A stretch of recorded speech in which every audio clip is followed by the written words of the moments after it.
Hello and welcome. My name is Lexi, and here I like to talk about luxury beauty. So let's go ahead and get started. I'm going to be showing you a demo as I talk about these new products, and then at the end, we're going to be doing some swatches of everything I used so you can kind of see a closer look of all of the shades and so forth.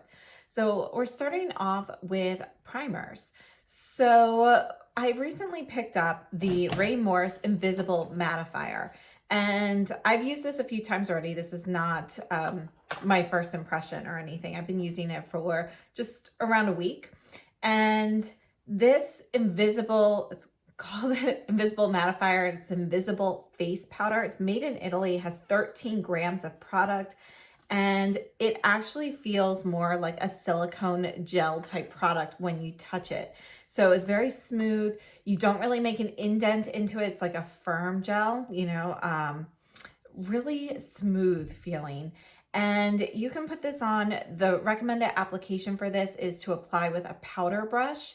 You can use it as a finishing powder to get a velvety invisible film for increased makeup hold. Or you can also use it as a primer to even out the complexion and prepare your skin for makeup. So on the right side of my face, we're using the Ray Morris Invisible Mattifier, and I'm using the Chikuhodo T3 brush to kind of more dab it on. I have found using this that I actually prefer more of a buffing brush versus a loose fluffy powder brush, but they both work, and we'll see that later on in the video here. So just real quickly, ingredients for this.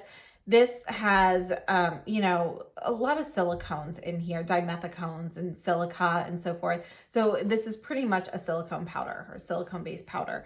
And again, it really has more of that gel texture. It does not feel like a powder. So take a look at my skin on the right side, and then on the left side, I just use my fingers to put in some of my normal primer, the Surratt Perfectioniste primer, which is still hands down my favorite primer.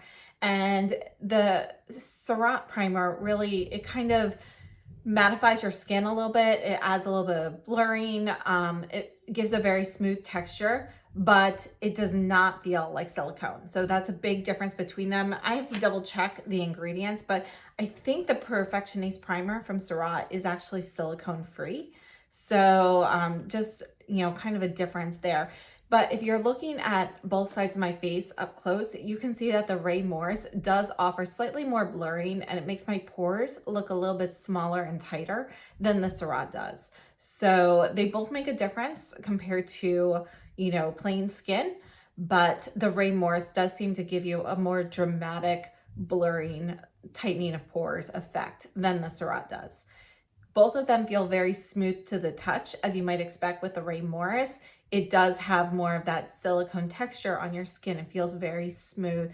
It's not heavy at all. You can't feel it, but when you touch your skin, you do feel silicone. And the Surratt really just feels more like your skin is dry, not like dried out, like dry, I have dry skin type thing, just like it's not wet. So it kind of helps take away any sort of like sunscreen texture or anything. Prior to putting either of these on, I did have my skincare and sunscreen on already. Eye primer, I'm just going in with the Viseart Seamless Eye Primer. This is my go-to eye primer, just applying that as I normally would. And then moving on to base. So after the primers, I went in with the Saie concealer. I've been using this for a few weeks now, and I like this. This is the Hydra Beam concealer. It's the new one. I have shade 1, and you can see that it's gonna be kind of like a creamy light ivory with a touch of pink in it. So it's definitely cooler in tone. It adds some like glistening, some brightening under the eyes, but it doesn't really add a lot of coverage. So if you've got really dark circles, I don't think this is super effective for that. I have used different application methods with this concealer, and I'll show you another clip here of me using this concealer as well. But you can see here that even when you add increased layers, it's not going to make a huge difference. Typically for me, when I use a concealer, I'll use a very, very thin layer, a lot less than what I used here. And then I will wait a minute, add another layer and so forth. And I'll do that till I get to the level of coverage that I want. And it helps prevent it from creasing and so forth. But I have found that it doesn't really make that much of a difference with this concealer, whether I go in with more product in the beginning or I do layers. I don't really notice much of a difference in actual coverage. However, it really does add brightening, and it makes your under eye area, like, it reflects the light differently. So even though it's not technically providing a ton of coverage, it's the way it's reflecting the light definitely diminishes the look of dark circles. Not that mine are super bad or anything, but it will diminish that look and kind of highlight other attributes of your eyes instead. So if you have really dark circles, this is probably not the concealer for you. However, it might be something worth putting on top of a more full coverage concealer just to add that brightening, because I think the way it reflects the light is really beautiful. So overall, I think this is a really nice concealer, and I would recommend it provided that you are looking for something brightening and not necessarily full coverage. Now, for today's base product, I have this sample that I got from my last Sephora order of the Laura Mercier Tinted Moisturizer Light Revealer. This is the Natural Skin Illuminator Broad Spectrum SPF 25 Sunscreen. So we're going for a very light look today, and I have shade 0N1 Petal. So again, this is just a sample from Sephora. If you're ordering from Sephora, definitely check their beauty offers section. They have different samples, like deluxe size samples, available with purchase. This was one of those options, something like spend 25 or spend 35, and you could choose one. And they let you select your shade out of, they usually have like 4 or 5 options.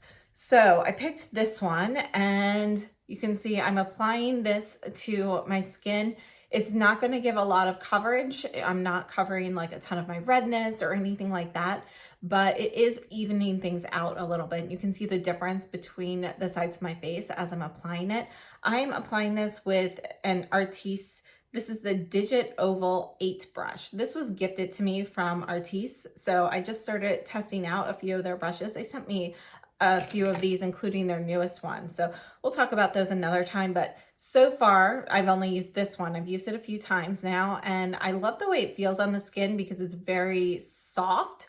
You don't actually feel bristles. These are synthetic, by the way. And yeah, it's just really comfortable to use. I can see this being really great at applying like face masks and things like that as well, because it feels very soothing on the skin. So yeah, so far I'm enjoying this, but I have found that when you use a foundation with more coverage or even less coverage, you just won't notice as much. But it does, I usually have to do more of a stippling method with on my cheeks to cover the redness. And this is not as effective with that. It'll give you a very smooth, even coverage, but if you need to build up in certain areas, you typically want to, it's a little bit easier going with a different brush than this for that particular purpose. All right, so next up, we are using one of the new Laura Mercier blush color infusion blushes in the peach shimmer. So the rose gold highlighter came out last year, and that was kind of like this new thing. It was limited edition at the time. They have now brought it back permanently. And the whole idea behind that is it's supposed to be able to basically, it's supposed to adjust to your skin tone. So whether you have cool tones or warm tones or neutral tones, the particular color that you're using should work on all skin tones. Not because it's technically a universal color, but because it's supposed to have, kind of like pH-induced lip glosses, where it will adjust to your particular tones to look best on you. So that highlighter came out last year. I did review that. I'll leave that video linked down below. I like that highlighter, but I found that personally, I don't really see how it adjusts your skin tone. However, that highlighter has been so popular that they brought it back permanently, and they've now created 3 blushes that are supposed to do the same thing. So I picked up the Peach Shimmer. This is going to be a warmer shade. Typically warmer shade blushes don't look that great on me, so I wanted to really use this one to test it out to see whether or not it performs well with my skin tone. My skin tone is neutral. It leans a little bit cool, but it's mostly because I have cooler overtones with the redness in my cheeks and so forth. But my actual skin tone is perfectly neutral. So I figured this would be a great shade to kind of test that theory out. I have been using this for about a week, maybe a little bit more than a week. So I've been testing it on and off, and I'm not adding any highlighter to my cheeks today. So you can really see the shimmer in this. This is kind of like a highlighting blush in a way. In my opinion, you don't really need additional highlighter with this particular blush if you're going for a soft, subdued look. Of course, if you want more highlighter, you can make it more blingy. But if you're going with something very subtle, it's not necessary with this particular product. Now, as you can see, I am applying this and we're testing two different brushes here today. On the right side of my face, I am using the Omnia BOM32, the stippler brush. This is from the Gold line. So this one is natural hair. It's undyed goat hair here. And I really love this brush. I use it for foundation sometimes as well. I think it's a great brush. And the reason I want to use this is because it's really light and airy with those stippling fibers that stick up from the brush. You're really getting a very light, soft coat. So you can see that you can even put this on very softly and use it just as a highlighter and not even just as a blush if you're using something soft and airy. Obviously, this brush is much larger for that, but you can see the light effect that it has on the cheeks. And I'll show you another clip of this blush applied as well, so you can see a couple applications of it. And then on the left side, I'm using the Chikuhodo F01, which is actually a powder brush, but it's in your traditional blush shape. Okay, it's just slightly larger. And you can see that with this brush, you're getting a lot more pigment on at one time. You really only need one pass for, on the skin compared to the stippling brush where you kind of have to go over a couple times in order to get that same level of pigmentation. So it's very versatile. With both of them, you can see the sheen, kind of this peachy gold sheen that you get with the blush. I do think that when you are using a firmer blush or firmer brush, you see a little bit more of that shimmer. It kind of buffs into your skin and becomes a little bit more obvious. Sort of like when you're using Guerlain meteorites, if you buff them in, you get kind of that really nice natural glow that looks like it's lit from within instead of like glitter or just a shimmer. So my personal preference with this blush is to use more of a buffy motion to apply it to the cheeks. I think it's really gorgeous. It can be used on its own for that. As for the color adaptation, I do notice a little bit of a difference from when it's freshly applied, where it looks a little bit warmer, versus like 5 minutes later after it's sat on my skin, it looks a little bit more neutral. Is it a significant difference? No, I don't think so. So I would not buy the blush for that particular purpose. If you are looking and you see a shade that you really like, I think that would be the reason to buy it. But I wouldn't pick it up with the hopes that it's going to adjust and miraculously look one way on your skin versus somebody else's. Now on the eyes, I have been testing out the new formula of the Bobbi Brown Longwear Cream Shadow Sticks. So they have recently reformulated them. They've also added some new shades and so forth. And I picked up a whole bunch of these. So I will have a separate video on these where we talk about them. We have a wear test and so forth. But today I am using the shades Sunrise Pink, which is one of the new ones. It's a little bit of a pink and gold duochrome. And I'm lining it with the Espresso shade, which is one of their classic colors. So I've got those on the lids, and mascara, I used the Sisley So Stretch in deep brown. And for my brows, I used the Gucci powder brow pencil in 01. So the inner corner of my eyes, I added a little bit of the Laura Mercier Rose Glow highlighter. So you can kind of see, what that looks like. It works really well for brightening the inner corners, in my opinion. It's also a really beautiful highlighter just in general. I do really like that one. I just don't really think that it truly changes colors so much for the skin tones. But let's move on. For lips, I'm using the Merit lipstick in Millennial. This is a really beautiful soft pink shade. These are a really moisturizing formula. This is a satin formula, and I find it to be very comfortable on the lips. Really like these. And then afterwards, I'm going in, I'm lining it with the Pat McGrath Half Naked Lip Liner. This is one of my favorites. It's a really beautiful soft nude pink shade. And that's it for the lips. Next, we're going to try the Ray Morris as a finishing powder. Now for this Ray Morris, again, we're going to try two different brushes. So on the right side, I'm going in, I'm just stamping it in with a Chikuhodo T3. So I'm not rubbing or moving. I don't want to disturb any of the makeup. And with this brush, if I were to kind of swirl it on my face, it would disturb the makeup. So just something to note. However, on the left side, I'm using the Rephr 30, which is a fluffy powder brush.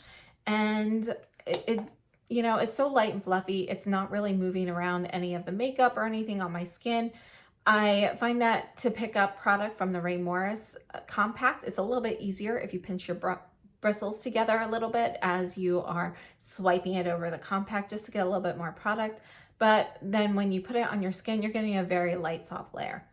So I'm actually getting less of the product on my skin with the fluffy powder brush than I am with the Chikuhodo T3. And let me know which side you think looks better.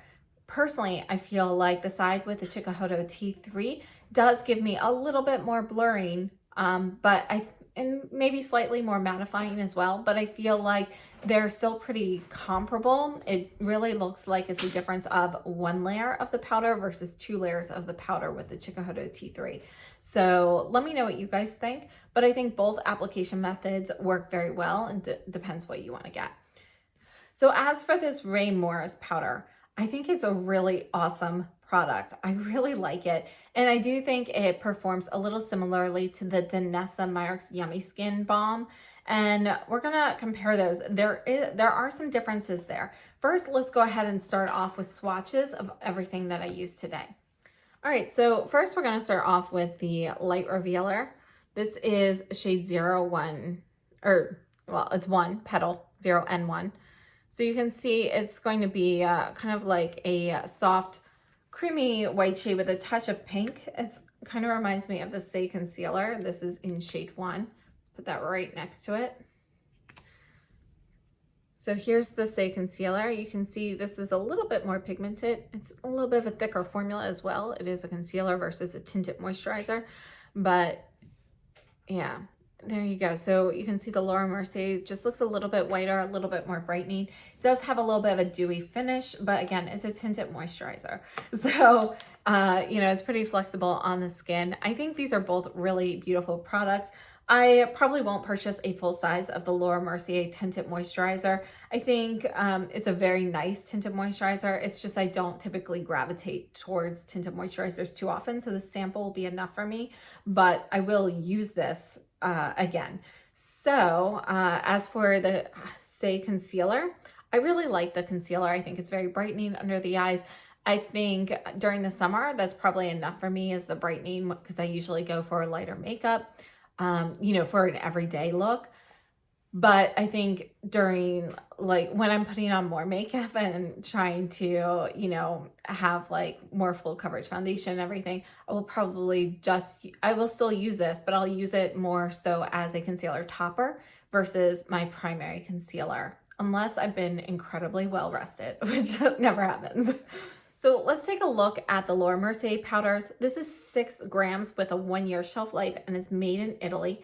Again, this shade here is Peach Shimmer. And let me just kind of buff a little bit of that out here. So you can see that it's gonna be a warm, kind of dusty peach. And you've got a little bit of a golden shimmer to it. This is the Rose Gold highlighter that came out last year. This actually has a 2-year shelf life, but it is also made in Italy, I believe. Yes. So here's the highlighter. And you can see this one also has a golden shimmer to it, but it's going to be more of a rosy shade, hence the name Rose Gold. Let's just buff a little bit of that out. You can see it's not quite as opaque, but they're still pretty similar. This is definitely, the highlighter is more shimmery, but you can see that they are sister products. Overall, for these powders, I have to say I do really like both of them. I think it's a really great highlighting blush, so I think it's worth having one or so if you're interested in that. But it's not something that's wow for me. I just think it's a pretty blush. It's just not a huge difference from just purchasing a regular blush without those particular claims. So if you like the color, go for it. And if you aren't attracted to any of them, I don't think you're missing out on anything like really spectacular in regards to the color adaptation. Okay, as for the Bobbi Brown eye sticks, again, I'll have a full video. This is Sunrise Pink here, but let me put a fresh coat next to it so you can see there's really not any difference once it dries down versus it being wet. It smooths out very nicely. You can get kind of a thin layer. You can use your fingers or a brush. And then I lined it with espresso, which is just going to be your matte deep brown. These are very, very creamy. And I'll have a full review on these along with the other shades I picked up, but I am enjoying these. The Merit lipstick in Millennial Pink. This I think is really pretty. I really like this shade. So you can get a sheer layer, you can build it up. So you can see it's kind of a neutral pink here. Really beautiful. Let's look at the lip liner. Here is the Pat McGrath lip liner in Half Naked. This is going to be a bit more mauvey, but I like the contrast around my lips. So I put it on afterwards just to kind of give a little bit of a sharper edge. And I think it just kind of blurs that lip line a little bit as well. So that's what I have there. Now let's take a look at the Ray Morris and the Danessa Myricks Balm. So I'm going to swatch these actually on my hand here, on my other hand.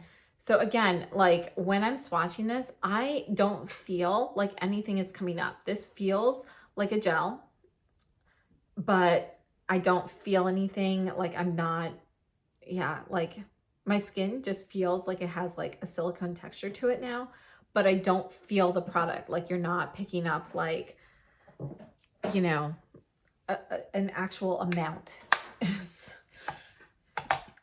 The Danessa Myricks Balm, this comes in a bunch of different shades, but this is the universal shade, which is transparent. You can see by contrast that this is going to be creamy in texture. You can see the product actually coming up on my finger. It's wet. And yeah, so here's the Danessa Myricks versus the Ray Morris. You can't really see the Ray Morris. You can't really, like, you don't even see that there's product there. You don't even get like light reflection or anything. Whereas the Danessa Myricks, because it's wet at first, you do see where it goes on.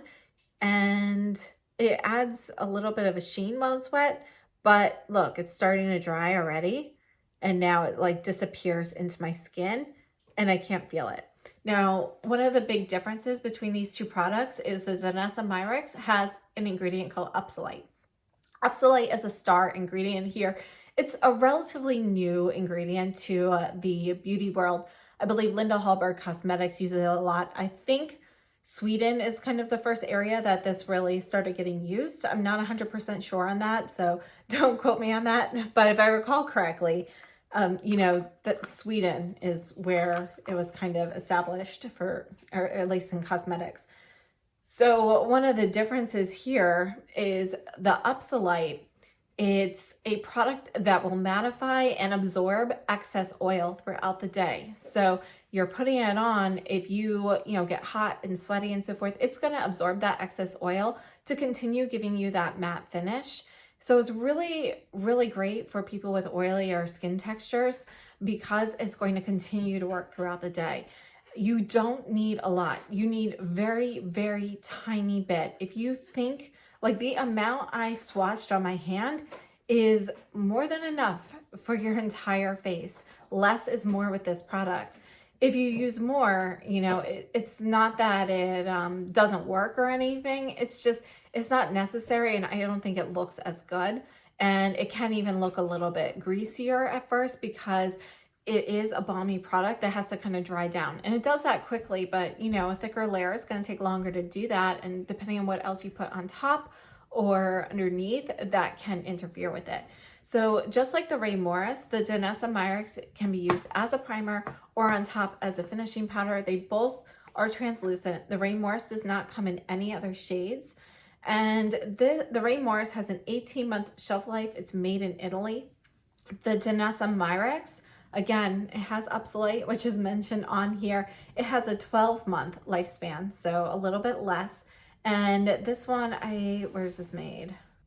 I'd have to double check, but most Danessa Myricks products are made in China.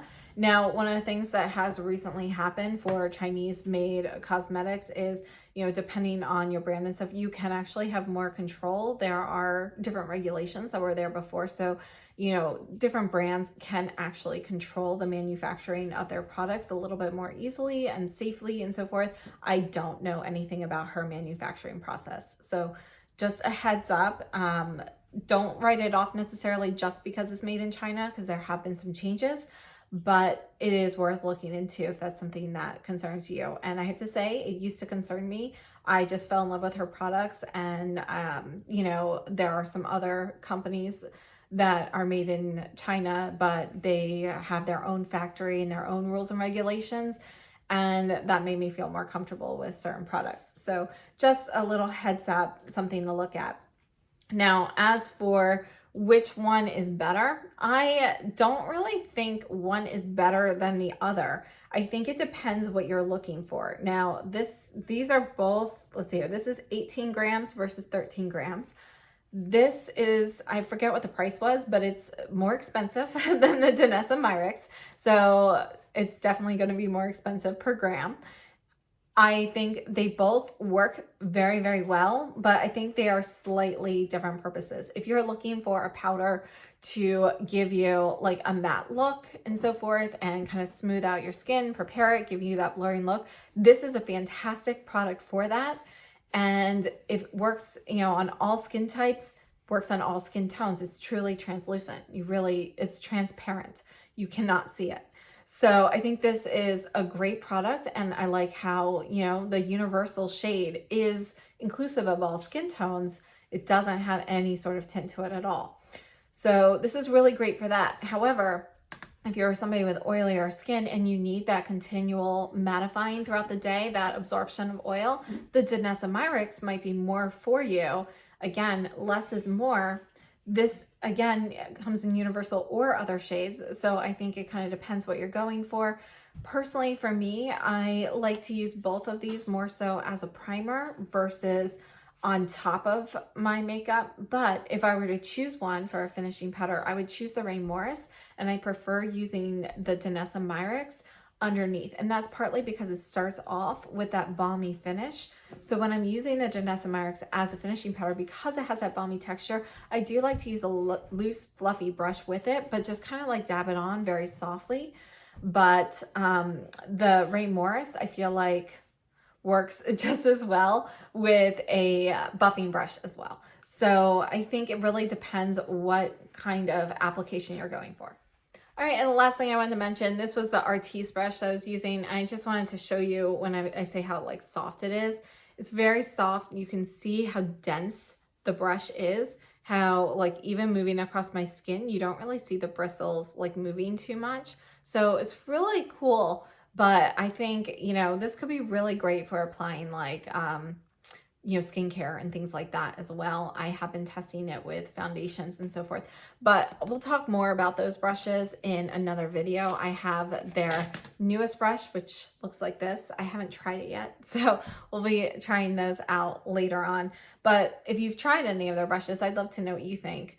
So that's it for all of the new items today. Let me know what you think of everything here. Have you tried any of these items? What are your thoughts? So thank you so much for sharing your time with me today, and I hope you have a wonderful day.